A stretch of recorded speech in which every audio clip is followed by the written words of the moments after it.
Na mtazamaji, tukizidi kutafakari hayo, naibu mwenyekiti wa chama cha wamiliki wa matatu mjini Bungoma ametoa wito kwa madereva wote kushabikia hatua ya waziri wa uchukuzi kupitia shirika la NTSA kufanikisha ukaguzi wa lazima wa magari yote kupunguza ajali barabarani.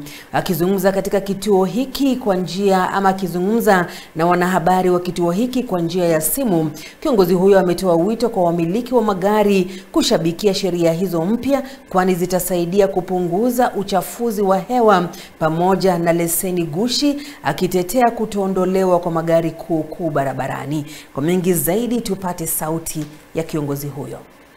Majina ni Jopo Ekesa, nakaa hapa Bungoma. So kama kuna jambo la dharura kama hilo, serikali ingechukua nafasi yake ya kutosha ifanye uchunguzi na kisha wakuje watuambie. Alafu kuna magari yanatolewa mapya saa hii. Watu kuendesha gari bila leseni kidogo hiyo ina make sense. Lazima watu wakuwe na leseni na kuendesha magari. Pia magari zile zinapata accident kama ni mambo na accident. Utaipata gari mzee imepata accident, zinaendeshwa taratibu. Magari ya kupata accident ni magari mpya. Watu wanakimbizana na madeni.